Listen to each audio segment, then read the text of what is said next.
Now, if you're following other traders on Twitter, then there's a few things you need to keep in mind, or it could be disastrous for your account.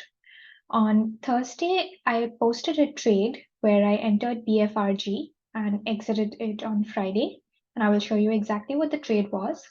But last night, which is Sunday night, I got this message in my DMs saying, I bought BFRG at 7.45. It had a shakeout on Friday and went to 6.62.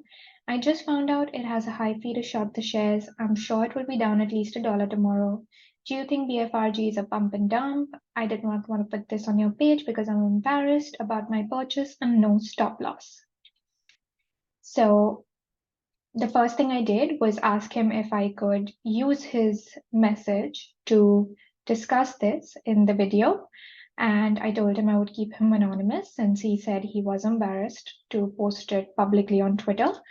And after he gave his consent, I decided to include this example because I think there's a lot of things that can be learned from this. So first, let me show you what I did with my BFRG trade. So on Thursday, April 20th at 10:14 in the morning, I had gone long BFRG and posted my reasons for doing so. And the chart at the time, this the daily, the weekly, the hourly, and the 5-minute. This was the amount of risk that I took, and I had a stop loss at the low of day. And for me, it was a swing trade. And throughout the day, I kept updating what I was doing with BFRG. So at this point, I was playing very defensive because the market was in a choppy mode and my account didn't have much cushion. So as soon as BFRG went up a half hour, I actually moved the stop loss to break even. And I mentioned that it was because it got a burst of volume, it was making a new high of day, and it's a biotech, and I didn't want to carry overnight risk without a big cushion. So either it would work or I would sell it at break even, and this was part of me playing defense.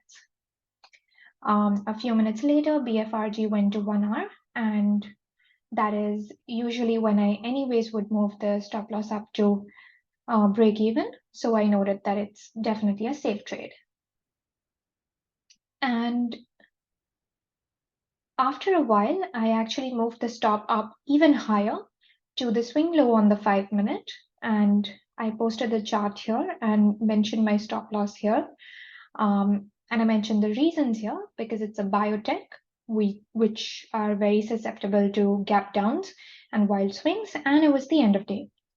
And by the end of day, I had sold half of BFRG at 2 hour, and I carried the rest into tomorrow since I had some cushion. Now, the next day in the morning, my trailing stop loss hit, this trailing stop loss at 1 hour on the second half of the position. So I sold half at 1 hour, half at 2 hour, and net made 1.5 hour on this trade. And I was pretty happy with it. It was a quick, profitable trade. In fact, someone even asked me, how did you find BFRG? And I just shared my watch list from the previous day, and you can see BFRG is on there. So it was a well-planned and well-executed trade. These are my entries and my exit confirmations. I'm just posting my trade confirmations in case anyone's curious about the exact numbers. Now, this is what I did and this is what I shared. You can see this on the chart as well, on the daily chart. This was where I bought it. On the 5-minute chart, you can see the volume had started coming in. It had started going up. It was on my watch list from the previous night. I entered here, went up 2 hour, took profits here, moved the trailing stop loss up to this low. The next day, that trailing stop loss hit, and I got out an average of these two cells, which was around 1.5 hour. It was a clear, simple trade for me. Now let's go to his message and see what we can learn from what mistakes he made so that Phil and everyone else, including me, who is always learning and always growing, doesn't make any of these mistakes again. So The first thing I noticed when I read this message was that he bought BFRG at 7.45. Now, this is 4.5% higher than where I entered BFRG. And if you're going to follow anyone's trades on Twitter or any other chat room, any service, you are inevitably going to be late. Think about it. By the time I bought BFRG, calculated my position size, updated my spreadsheet, put the arrows on my chart, wrote out the tweet, posted it, you saw it, you checked out the chart for yourself, you calculated your position size and entered the stock, there's going to be a huge time gap, right? If it's a real breakout, the stock would have gone up by then. And you are going to enter much later than the person who actually took the trade did. And that's always going to hurt you because it's going to ruin your risk reward. So you never ever want to copy anyone else's trades because you're inevitably going to enter late. Now, the next thing I noticed was that BFRG actually went up 20% from his buy point of 7.45 the same day itself.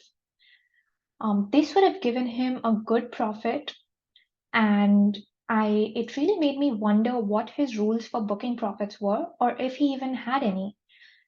If you guys have seen some of my other videos, then you know that I have clear rules on when to take profits, and something like this would have triggered me taking at least half of my profits on the position, which I did. I did book profits in half the position at 2R, and I was wondering what he was really looking for in this trade if he did not even book a single penny once it went up 20%. The next thing I noticed about his message was that he said it had a shakeout on Friday and went down to 6.62. Now, 6.62 is actually 15% lower from his buy price. This made me wonder if he had any rules to move his stop loss to break even. If a stock is up 20% from your buy point and then goes down 15% from your buy point, that's a 35% move. In any situation, I would definitely have moved my stop loss up to break even if it had gone up 20% from my buy point. And if you guys have seen my video on when to move my stop loss up to break even, I clearly talk about how important that is and what my specific rules for doing that are. So I wonder what he was doing in this situation. The other thing I wondered is if he had clear rules to cut losses. And this is probably the most important part. Because if you don't have clear stop loss rules, and I discussed mine in another video, it can completely ruin your account no matter how good the rest of your trades are. And if you guys have seen this video, then you know that one of my rules is never let a stock go down more than 12% from your entry point, because the math works geometrically against you at that point, and it's going to have to go up a lot more for it to come back to your break even. So I was wondering what his rules for cutting losses were, and if you don't have any, that's one of the first things you want to think about before you even put real money into the market. The next thing I noticed was that there was a lot of post-rationalization going on in this message. And this is a very common human tendency. Once you are stuck in a position and you have real dollars on the line and it's emotionally hurting you or pinching you, you tend to rationalize your decision, or you tend to you tend to have confirmation bias and think about you tend to think about the decision in a way where you did not make a mistake, but the market is just temporarily wrong. So what made me think this? When he says that I think BFRG just had a shakeout on Friday, I wondered what made him think that, because that's not how I analyzed it.